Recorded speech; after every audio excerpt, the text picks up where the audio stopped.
एक बूढ़े गिद्ध ने बताया कि ये 4 बातें आपको बड़ी से बड़ी मुसीबत से बचा सकती हैं। दर्शक बंधुओं, प्राचीन समय की बात है। किसी राजा के राज्य में नगर से बाहर एक कसाई रहता था। वही उसका बूचड़ खाना था। वो रोजाना जानवरों को काटकर उनका मांस बाजार में बेचा करता था। कसाई के बूचड़ खाने के बाहर एक पेड़ पर एक गिद्ध और गिद्धनी रहती थी। वहां उनका बहुत अच्छे से गुजारा हो रहा था। उन्हें वहां पेट भरने के लिए पर्याप्त मात्रा में भोजन मिल जाया करता था। गिद्ध और गिद्ध की पत्नी कभी वो स्थान छोड़कर अन्यत्र नहीं जाती थी। एक दिन गिद्ध की स्त्री कहती है, स्वामी, आज ठंड बहुत अधिक पड़ रही है। रात काटना बड़ा मुश्किल हो रहा है। कोई ऐसी कहानी सुनाओ जिससे हमें कुछ ज्ञान मिले और हमारी रात आराम से कट जाए। अपनी पत्नी की ऐसी बात सुनकर गिद्ध कहता है, हे प्रिय, आज मैं तुम्हें आंखों देखी एक ऐसी कहानी सुनाऊंगा जो बहुत ही ज्ञानवर्धक और बहुत ही प्रेरणादायक है। इस कहानी में बताई गई 4 बातों को अगर मनुष्य अपने जीवन में धारण कर लेता है तो निश्चित मानिए वो कभी संकट में नहीं पड़ेगा, और यदि कभी संकट में पड़ भी जाएगा तो संकट से अतिशीघ्र निकल भी जाएगा। ये कहानी बड़ी ही रोचक और जीवन में सीख देने वाली है। जरा ध्यान देकर सुनना। गिद्ध कहता है, हे गिद्धनी, ये उस समय की बात है जब मेरा तुमसे विवाह नहीं हुआ था। इस पेड़ पर मैं अकेला ही रहता था और मेरे कुछ और साथीगण रहते थे। तब ये कहानी मैंने यहाँ के राजा से सुनी थी और अपनी आंखों से देखी भी थी। वही कहानी मैं तुम्हें सुनाता हूं। मनुष्य की किस्मत कैसे बदलती है ये तुम्हें इस कहानी से जानने को मिल जाएगा। किसी नगर में एक उत्तम नाम का एक व्यक्ति रहता था। एक दिन कुछ काम के सिलसिले में उसका उसके पिता से झगड़ा हो जाता है। उत्तम के पिता ने उसे 4 सोने की असरफी दी और कहा कि जाओ, घर में सारे दिन पड़े रहते हो, ये असरफियां ले जाओ और बाहर जाकर कुछ व्यापार करके धन कमा कर लाना। उत्तम ने वे असरफियां अपने पिता से ले ली और शाम के समय व्यापार करने के लिए परदेश को रवाना हो गया। सोचता जा रहा था कि इन 4 असरफियों से वो कोई छोटा मोटा व्यापार कर लेगा और खूब सारा धन कमाकर वो अपने पिता को दिखाएगा। यही उम्मीद लेकर वो चलता चला जा रहा था। रास्ते में उसकी भेंट एक साधु से होती है। साधु भी अपनी गंतव्य की ओर जा रहा था। उत्तम ने सोचा कि क्यों ना साधु से कुछ परिचय किया जाए। बातचीत करते हुए जब चलेंगे तो हमारा सफर आराम से कट जाएगा। यही सोचकर उत्तम साधु बाबा के पास जाता है और उन्हें प्रणाम करता है। साधु बाबा ने उसे आशीर्वचन दिया और पूछा, बेटे, तुम कहां जा रहे हो? उत्तम ने कहा, साधु महाराज, मेरे पिता ने मुझे घर से निकाल दिया है। अब कहीं परदेश में जाकर कोई छोटा मोटा व्यापार करूंगा और अपने पिता के लिए बड़ा आदमी बनकर दिखाऊंगा। मेरे पिता ने मुझे 4 सोने की असरफियां दी हैं। इन्हीं 4 सोने की असरफियों से कोई व्यापार कर लूंगा। मित्रों, इस प्रकार बातचीत करते हुए साधु और उत्तम दोनों आगे के लिए चले जा रहे थे। चलते चलते रास्ते में उत्तम ने साधु से कहा, बाबा, आप तो परम ज्ञानी हैं। कोई ऐसी कहानी सुनाओ जिससे सफर आसान हो जाए और मुझे कुछ सीख मिल जाए, जिससे परदेश में मेरे लिए आसानी हो जाएगी। तब साधु बाबा कहते हैं, बेटे, मैं तुम्हें कहानी तो सुना दूंगा, पर मेरी कहानी का तुम्हें मूल्य चुकाना होगा। एक कहानी के बदले में मैं तुमसे 1 सोने की असरफी लूंगा। बताओ, क्या तुम तैयार हो? साधु की बात सुनकर उत्तम सोचने लगा कि मेरे पिता ने मुझे 4 सोने की असरफियां दी हैं। अगर इनमें से 1 असरफी में साधु को दे दूंगा तो मैं व्यापार कैसे करूंगा? फिर सोचा कि साधु बड़ा बुद्धिमान मालूम पड़ता है और लोग कहते हैं कि विद्या मित्रम प्रवासेषु स्त्री मित्रम गृहेषु च व्याधि तस्य औषधम मित्रम धर्मो मित्रम मृतस्य च। परदेश में रहने वाले की मित्र विद्या होती है, घर में रहने वाले की मित्र स्त्री होती है, रोगी की मित्र दवा होती है, मरने वाले का मित्र धर्म होता है। और कहा भी है कि विद्वान के लिए कोई जगह परदेश नहीं होती, मेहनत करने वाले के लिए कोई काम कठिन नहीं होता, साहसी के लिए कोई लक्ष्य दूर नहीं होता, मीठा बोलने वाले के लिए कोई पराया नहीं होता।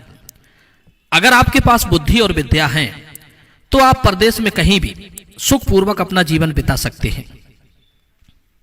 यही सोचकर उत्तम ने एक स्वर्ण मुद्रा साधु को दे दी और कहा, महाराज आप मुझे कहानी सुनाओ, मैं आपकी कहानी का मूल्य चुकाने के लिए तैयार हूं। गिद्ध बोला, हे प्रिय। तब चलते चलते साधु ने उस युवक उत्तम को कुछ उपदेश देना शुरू किया। साधु बोले, पुत्र तुम्हें मैं जो बात बताने जा रहा हूं, अगर तुमने इस बात पर अमल कर लिया तो यह तुम्हारे बहुत काम आने वाली है। सुनो, तुम परदेश में व्यापार करने जा रहे हो तो तुम मेरी एक बात ध्यान रखना।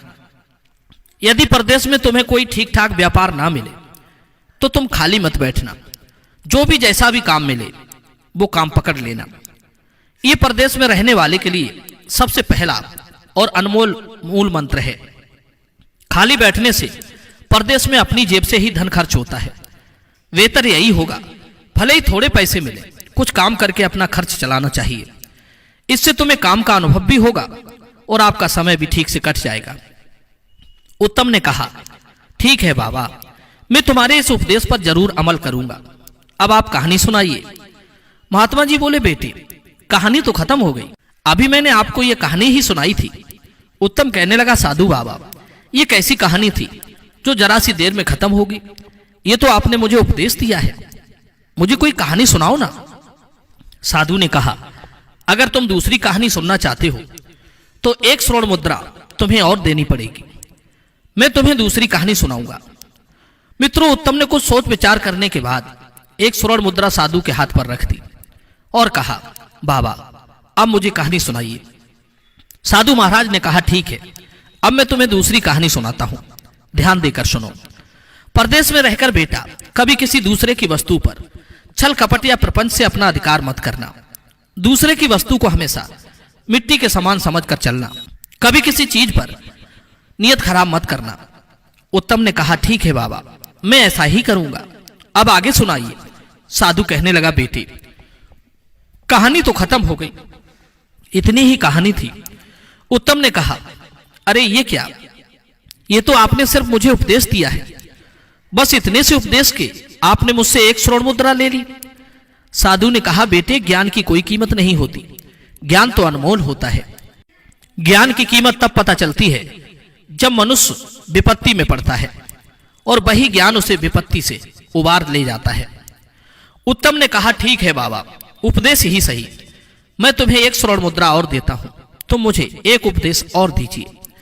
इतना कहकर उत्तम ने एक स्वर्ण मुद्रा साधु के हाथ पर रख दी। साधु ने तीसरी बात उत्तम को बताई कि बेटे जीवन में कभी किसी का गुप्त भेद पता चल जाए तो उस भेद को कभी तीसरे से मत कहना, यह सबसे अनमोल सीख है।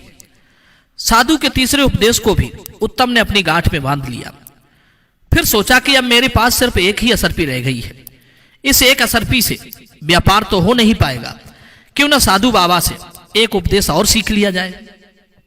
यही सोचकर उत्तम ने वो चौथी असरपी भी साधु के हाथ पर रख दी और बोला, साधु महाराज अब आप मुझे एक उपदेश और दे दीजिए। साधु ने कहा, बेटे ठीक है, मैं तुम्हें चौथा उपदेश देता हूं और ये उपदेश जिंदगी के लिए बहुत अनमोल है, इसे सदैव याद रखना। इस प्रकार साधु उत्तम को चौथी बात बताता है। कहने लगा, पुत्र यदि तुम्हें कभी रास्ते में कोई प्रेम से बुलाकर बैठने को कहे तो आपका चाहे कितना ही कीमती काम हो, उसे छोड़कर आप 2 मिनट उसके पास जरूर बैठना। उसके साथ 2 मिनट बिताया गया समय तुम्हारे बहुत काम आ सकता है। इस प्रकार साधु ने उत्तम को चौथा उपदेश दिया। उत्तम कहने लगा, बाबा तुम्हारे उपदेश वास्तव में बहुत कीमती है, अब मेरे पास कोई पैसा नहीं बचा है, वरना 2-4 उपदेश में तुम्हारे और सुन लेता। तब साधु कहता है, पुत्र किसी के उपदेश को, किसी की शिक्षा को बिना मूल्य चुकाए नहीं ग्रहण करना चाहिए। फिर भी तुम कहते हो तो एक उपदेश मैं तुम्हें अपनी तरफ से देता हूं जिसका तुमसे कोई मूल्य नहीं लिया जाएगा, और वो उपदेश है कि परदेश में रहकर किसी दुराचारी स्त्री का भरोसा मत करना। दुराचारी स्त्री का कोई पता नहीं होता कि उसके दिमाग में क्या है और दिल में क्या है। मित्रों, ये 5 उपदेश देकर साधु बाबा ने कहा, बेटे हमारा तुम्हारा साथ बस इतनी ही देर का था, पास में ही मेरा आश्रम है और अब मैं अपने आश्रम पर जा रहा हूं। इतना कहकर साधु अपने आश्रम पर चला जाता है। उत्तम वहां से अकेला आगे के लिए बढ़ता है, परंतु उसके दिमाग में एक बात चल रही थी कि साधु बाबा ने 5 उपदेशों के बदले मुझसे 4 स्वर्ण मुद्राएं ले ली। साधु को भला धन से क्या मतलब? साधु संत तो बैरागी होते हैं, धन दौलत का त्याग करके ही वे साधु बनते हैं। फिर साधु ने मुझसे स्वर्ण मुद्राएं क्यों ली? मैं ये बात जब लौटकर अपने नगर जाऊंगा तब साधु से जरूर पूछूंगा।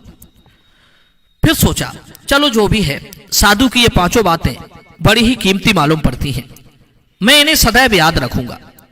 मित्रों, अब उत्तम के पास में कोई पैसा नहीं बचा था। अब वो इस चिंता में था कि परदेश में जाकर वो क्या करेगा, क्या खाएगा, कैसे अपना व्यापार शुरू करेगा।